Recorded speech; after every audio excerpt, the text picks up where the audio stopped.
শুভ দুপুর। দেখো আজকে আমি টকের ডাল বানিয়েছি।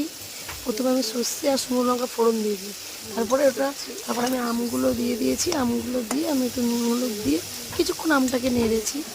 নেড়ে নিয়ে তারপর আমার ডালটা আগে থেকেই সিদ্ধ করা ছিল, ডালটা সিদ্ধ করে গেছিলাম। সেই সিদ্ধ করা ডালটা তারপর আমি এই ভাজা আমি এর মধ্যে ঢেলে দিয়েছি ডালটা। তারপর ডালটা যখন কিছুক্ষণ ডালটা ফুটে উঠেছে, এবার আমি একটু চিনি দিয়ে দিলাম ডালে। যখন ডালটা ফুটে উঠে তখন মিষ্টি ডালটা চিনি দিয়ে দিলাম। যখন ফুটে গেছে, এরপরে ভিডিওটা তোমাদের কেমন লাগলো জানিও। যদি ভালো লাগে তাহলে আমার চ্যানেলটা সাবস্ক্রাইব করে আমার পাশে দেখো।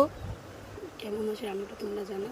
দেখো ডালটা মোটামুটি হচ্ছে। এই গরমে তো এর থেকে ভালো কিছু খাবারই হয় না, সবারই মোটামুটি টক ডাল গরমে ভালো লাগে জানোই।